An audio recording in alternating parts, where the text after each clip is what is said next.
Lockdown मध्ये भूत. मार्च 2020 पासनं जे पहिलं लॉकडाऊन भारतात लागलं ते भलं कोण विसरू शकतं. मोठमोठ्या शहरांपासनं छोट्यातले छोटी गावं आणि खेड्यांपर्यंत सर्व काही सुनसान होतं. सुनसान गल्ल्या, सुनसान रस्ते, एवढंच काय बरीच घरं देखील सुनसान झाली. ही भीतीदायक गोष्ट आहे अशाच एका सुनसान घराची, ज्याच्यामध्ये एक मुलगी होती आणि अचानक तिचं आयुष्य सुनसान बनलं. गोष्ट आहे शहागंजची. अनुजा तिचे वडील आणि काकांसोबत राहायची. तिची आई या जगात नव्हती आणि काकी पण काकांना सोडून निघून गेली होती. घरात होते फक्त 3 लोक, अनुजा, तिचे बाबा आणि काका. काका आणि बाबा मिळून ज्वेलरीचा तगडा बिझनेस करायचे. शहरामध्ये त्यांचं लांब लचक दुकान होतं. अनुजा कॉलेज स्टुडंट होती. कोरोनाचा प्रादुर्भाव वाढत गेला आणि लॉकडाऊन करावं लागलं. सर्व घरामध्ये कैद झाले. अनुजा पण आता घरातच होती, पण तिचे बाबा आणि काका बिझनेस मध्ये तोटा इच्छित नव्हते. लॉकडाऊन मध्ये पण गोडाऊन मध्ये जाऊन चोरी छुप्याने काही कामगारांसोबत काम करू लागले. अनुजाने त्यांना बरंचसं समजावलं, पण दोघांनी अजिबात ऐकलं नाही. जे व्हायचं होतं तेच झालं. कोण्या मजुराच्या संपर्कात आल्याने दोघेही कोरोना पॉझिटिव्ह झाले आणि प्रशासनाने त्यांना आयसोलेशन वॉर्डमध्ये पाठवलं. ॲम्ब्युलन्स आली आणि दोघांना घेऊन गेली. अनुजा बिचारी घरामध्ये एकटी अडकली. सगळं घर कसं सुनं झालंय आणि बाहेर सुद्धा कसं सुनं आहे. देव करो आणि काही वाईट प्रसंग न येऊ. आरडाओरडा केला तरी कोणी मदतीला येणार नाही. शांताबाई पण घरात कैद आहेत. त्या असत्या तर त्यांचा जरा आधार तरी वाटला असता. आता मी अख्खी रात्र एकटीने कशी काढू? आधी तर सगळं नॉर्मल होतं. जेवण जेवून दिवसा टीव्ही बघण्यामध्ये आणि रात्री फ्रेंड्स बरोबर चॅट करण्यामध्ये निघून जायचा. पण जसा दुसऱ्या दिवसाचा सूर्य उगवला, अरे बापरे, 12 वाजले आणि मी अजूनपर्यंत झोपून होते. पटकन फ्रेश होते आणि जेवण करते की तेवढ्यात अचानक डोरबेल वाजली. आता यावेळी कोण आलं असेल? दरवाजा उघडू की राहू दे? कोरोना पॉझिटिव्ह निघाला तर? कोणी लफंग तर आला नसेल संधीचा फायदा घ्यायला. डोरबेल वारंवार वाजत होती. अनुजाने विचार केला ती दरवाजा उघडणार नाही, पण तिच्याने राहवलं गेलं नाही. तिने की होल मधनं पाहिलं. बाहेर एक पोलीस उभा होता. अनुजाने पटकन दरवाजा उघडला. मॅडम, तुमच्या घराच्या समोरच माझी ड्युटी लागली आहे. तहान लागली आहे, पाणी पाहिजे जरा. हा, हे काय आहे? तुम्ही मास्क पण नाही लावलाय. तुम्ही जरा दूर उभे राहा. मॅडम, कडक उन्हात ड्युटी करतोय, आधीच घाम गळतोय. मास्क लावला तर गुदमारूनच मर जाऊ. डोंट वरी, आमची रोज टेस्टिंग होत असते. आम्ही पॉझिटिव्ह नाही आहोत. अनुजाने आतनं पाणी आणलं. पाणी प्यायल्यानंतर पोलीस निघून गेला. मग काय, रोज पोलीस येऊन डोरबेल वाजवायचा, रोज अनुजाकडनं पाणी मागून प्यायचा आणि मग निघून जायचा. एके दिवशी मात्र हद्द झाली. वारंवार बेल वाजत होती. अनुजाने सेफ्टीसाठी डोर होलमधनं बाहेर पाहिलं तर कोणीही नव्हतं. तरीही डोरबेल वाजत होती. पोलीस तर नाहीये, मग ही बेल? अनुजाने जसा दरवाजा उघडला, समोर तोच पोलीसवाला. ही काय थट्टा आहे? बेल वाजवता आणि लपून बसता. मी कुठे लपलोय?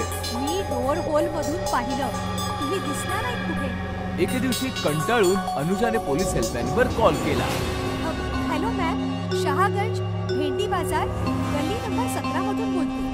माझ्या घरासमोर जे पोलीस ड्युटीवर आहेत त्यांच्या पाणी पिण्याची सोय का नाही करत तुम्ही? ही जनावरं नाही, माणसं आहे. भेंडी बाजारात एकही पोलीस मला ड्युटीवर नाहीये. अनुजाने खिडकीवरचा पडदा सारला. बाहेर एकही पोलीसवाला नव्हता. अनुजा गडबडून गेली.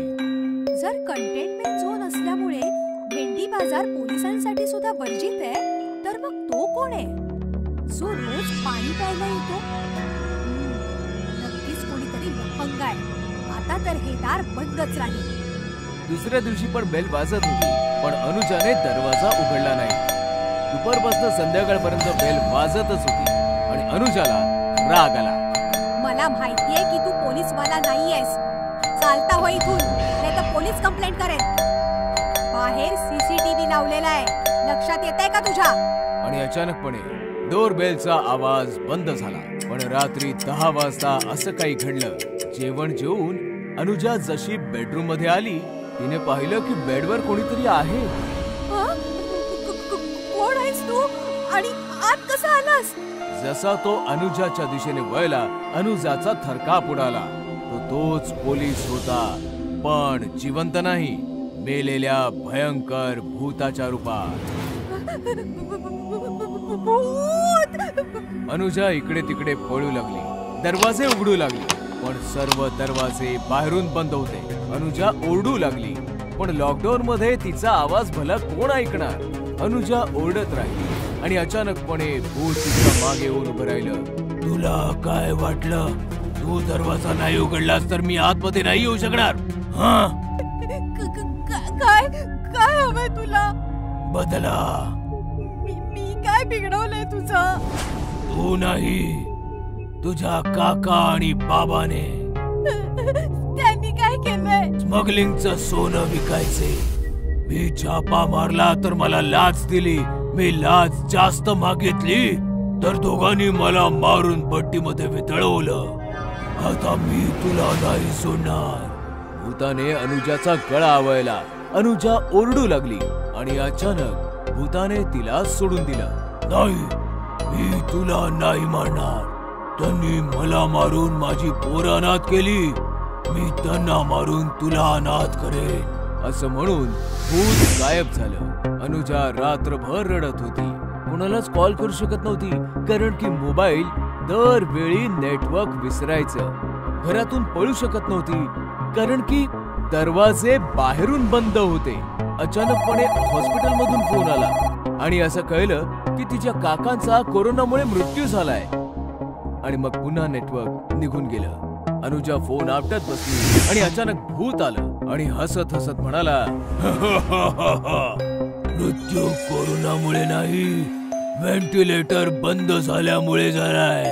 असं म्हणत हसत हसत तो गायब झाला. अनुजा पूर्णपणे हतबल होती. रडून रडून झोपली आणि दुसऱ्या दिवशी सकाळी पुन्हा कॉल आला. ऑक्सिजन लेवल कमी झाल्यामुळे तिचे वडीलही जिवंत नव्हते. हे ऐकताच तर अनुजा जिवंत प्रेत झाली. भूत परत आलं आणि हसत हसत म्हणालं, मृत्यू ऑक्सिजन मुळे नाही, ऑक्सिजन मास्क काढल्यामुळे झालाय. आता तू माझाही गळा दाबून टाक, मारून टाक मला, मारून टाक. नाही, तुला मरायचं नाहीये. तुला फक्त तडफडत राहायचंय. निघतो मी.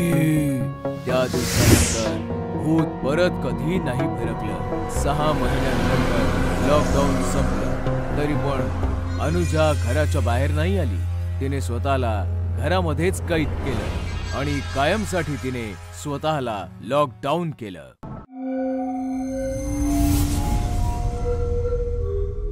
मुंबई शहरापासून जवळपास 50 किलोमीटर बाहेर एका हायवेच्या लगत नागपाडा पोलीस चौकी होती. ही चौकी फारच सुनसान एरियामध्ये होती. एक इन्स्पेक्टर आणि 2-3 हवालदार इथे तैनात होते. मानसी एक न्यूज रिपोर्टर होती. एके दिवशी तिला अननोन नंबरवरून एक कॉल आला. हॅलो, हा नागपाडा पोलीस चौकी. हो माहिती. काय? पण तुमचं नाव? Hello hello hello. समोरच्याने कॉल कट केला होता. मानसीने पटकन तिची स्कूटी काढली आणि शहराच्या बाहेर हायवेने जात असताना नागपाडा चौकीच्या दिशेने निघाली. मानसी चौकीत पोहोचली तर 2 हवालदार गप्पा मारत बसले होते. मानसीला पाहताच एक हवालदार म्हणाला, हा बोला मॅडम, काय झालंय? मानसी जाणून बुजून नाटक करू लागली. माझा मित्र मला न्यायला येणार आहे. हायवे अगदी सामसूम आहे ना, तिथे काही होऊ शकतं. म्हणूनच तो येईपर्यंत मी इथे चौकीत बसू शकते. वय मॅडम, का नाही, आम्ही लोकांच्या सुरक्षिततेसाठी बसलोय ना इकडे. मानसी एका खुर्चीवर बसली आणि लपून छपून चौकीच्या चहूबाजूंना नजरा फिरवू लागली. हवालदार परत त्यांच्या गप्पांमध्ये रंगले होते. मला वाटतं मला चुकीची टीप मिळाली. शंका घेण्यासारखं तर काही नाहीये इथे. मानसीने पाहिलं की चौकीच्या आतमध्ये एक छोटासा लॉकअप होता, जो अगदी रिकामा होता. मानसीने पटकन टिप देणाऱ्याला फोन केला आणि दबलेल्या आवाजामध्ये बोलू लागली. खोटं बोलत होतास तू? इकडे तर सगळं व्यवस्थित आहे. काय रात्री? अरे रात्री काय? पण समोरच्याने कॉल कट केला होता. तेव्हा चौकीचा इन्स्पेक्टर आला आणि मानसीकडे पाहू लागला. एका हवालदाराने त्याला मानसीबद्दल सांगितलं. त्या इन्स्पेक्टरने मानसीला विचारलं, केव्हा येतोय तुझा मित्र? आत्ता त्याचा मेसेज आलाय. तो हायवेवर उभा आहे. मी निघते. हे बघा, तुम्हाला भीती वाटत असेल तर मी तुमच्यासोबत एक कॉन्स्टेबलला पाठवतो. नाही सर, त्याची काही गरज नाही. थँक्स. मानसी तिकडनं निघाली आणि हायवेच्या किनाऱ्यावर येऊन तिथे लपवलेली स्वतःची स्कूटी घेऊन शहराच्या दिशेने निघाली. रात्रीची वेळ होती. अख्खा हायवे सुनसान होता. इन्स्पेक्टर चौकीमध्ये एकटाच बसला होता आणि तेव्हाच हवालदार एका माणसाला पकडून घेऊन आला. सर, हा हायवेवर झोपून लोकांना लुटायचा प्रयत्न करत होता. लॉकअप मध्ये बंद करून टाकायला. उद्या कोर्टात सादर करूया. हवालदाराने त्याला लॉकअप मध्ये बंद केलं. अर्धी रात्र उलटली होती. लुटारू लॉकअप मध्ये झोपला होता. अचानक त्याची झोप उघडली आणि त्याने नोटीस केलं की लॉकअपच्या दरवाजावर टाळं नव्हतं आणि चौकीमध्ये कोणीच नव्हतं. चांगली संधी आहे, कल्टी मारतो. लुटारूने बाहेर हात काढून जसा तसा लॉकअप उघडला आणि तो लॉकअपच्या बाहेर पडला. पण जसा तो चौकीच्या बाहेर पडू लागला, बाहेरचं दृश्य बघून त्याचे पाय आपोआप थांबले आणि भीतीच्या मुळे त्याचं अख्खं शरीर थरथर कापू लागलं. बाहेर हवालदार आणि इन्स्पेक्टर भयानक भूतिया रूपामध्ये उभे गप्पा मारत होते. अरे देवा, मी हे काय पाहतो रे? लुटारू परत चौकीमध्ये आला आणि लॉकअप मध्ये जाऊन दरवाजा बंद करू लागला आणि जे व्हायचं होतं तेच घडलं. गडबडीत दरवाजा बंद करते वेळी दरवाजा लॉकअपला आपटून जोराचा आवाज झाला आणि सर्व भूतिया पोलीस आतमध्ये आली. खाकी वर्दीतली ती भूत अजून जास्त भयानक दिसत होती.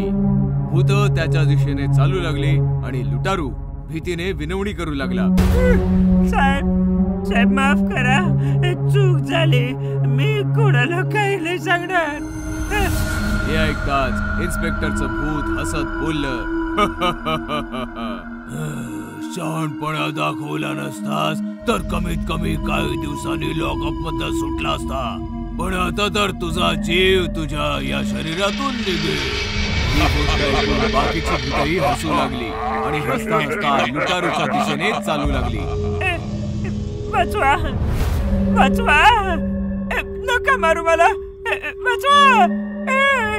पण त्या सुनसान हायवेवर पोलीस चौकीमध्ये कैद त्या बिचाऱ्याची आवाज ऐकणारा कोणी नव्हता. लुटारू ओरडत होता आणि अचानकपणे शांत झाला, कारण की भूतांनी त्याचे तीक्ष्ण दात त्याच्या गळ्यामध्ये घुसवून त्याला कायमसाठीच शांत केलं होतं. जा आणि याच्या बॉडीला जंगलामध्ये पुरून टाका. आता तर आपला भूतिया रूप बदलायला अजून 2 तास बाकी आहेत. हा जुना सुनसान हायवे आहे, तुला कोणी नाही पाहणार. जा. 2 हवालदार भूत त्या लुटाऱ्याच्या प्रेताला घेऊन पोलीस चौकीच्या बाहेर आले आणि एका झाडाच्या मागे लपलेल्या मानसीने दोघांचं भूतिया रूप पाहिलं. म्हणजे तो खबरी खरं बोलत होता. मानसीने लगेच त्या दोन्ही भूतिया हवालदारांना कॅमेऱ्यात कॅप्चर केलं आणि मग ती त्यांचा पाठलाग करू लागली. भूतिया हवालदार प्रेत घेऊन जंगलात आले आणि एक खड्डा खोदून त्याच्यामध्ये प्रेत पुरू लागले. मानसी एका झाडामागे लपून सर्व फुटेज घेत होती. हे फुटेज TRP साठी नाही, भोळ्या भावड्या लोकांच्या आयुष्यासाठी आहे. आता फक्त त्या इन्स्पेक्टरचं फुटेज मिळू दे. एकदा का ते फुटेज मिळालं की मी कमिशनर साहेबांना दाखवेन. मग मानसी लपून छपून भूतिया हवालदारांचा पाठलाग करत पोलीस स्टेशन मध्ये आली. चौकीच्या बाहेर भूतिया इन्स्पेक्टर उभा होता. काढलं का त्याला? हो, तिकडेच काढलं जिकडे आपण इतरांना काढलं आहे. मानसीने भूतिया इन्स्पेक्टरला पण कॅप्चर केलं. तेव्हा 4 वाजले आणि सर्व भूत पोलीस अचानक माणसांच्या रूपात आले. मानसी हैराण होती. ती सर्व काही शूट करत होती. दुसऱ्या दिवशी सकाळी ती कमिशनरना भेटली आणि तिने त्यांना सर्व गोष्टी सांगितल्या आणि ते फुटेजही दाखवलं. तेव्हा कमिशनर म्हणाले, मानसी, मला माहिती आहे नागपाडा पोलीस चौकीचे सर्व पोलीस भूत आहेत. काय? तरी तुम्ही त्यांना? आधी माझं सगळं म्हणणं तर ऐकून घे. ते भूत का बनले माहितीये? एके रात्री हायवेवर ड्युटी करत असताना भूतांनी त्यांच्यावर हमला केला आणि त्याने चावले आणि बिचारे भूत बनले. पण ते फक्त रात्रीच्या वेळेस भूत बनतात आणि दिवसभरात चांगली माणसं आणि चांगले पोलीसवाले बनतात. ना लाच घेतात आणि नाही त्यांच्या वर्दीचा गैरवापर करतात. तू तिकडचा क्राईम रेटही चेक कर, सर्वात लो आहे.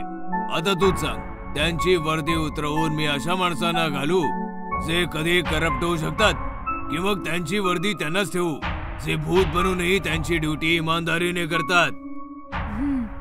समजलं सर. डोंट वरी, ही गोष्ट बाहेर नाही जाणार. असं म्हणतच मानसीने कमिशनरच्या समोर ते सर्व फुटेज डिलीट केलं आणि इकडे नागपाडा पोलीस चौकीची भूतिया पोलीस दिवसा माणूस बनून आणि रात्री भूत बनून त्यांची ड्युटी वर्षानुवर्ष इमानदारीने करत राहिले.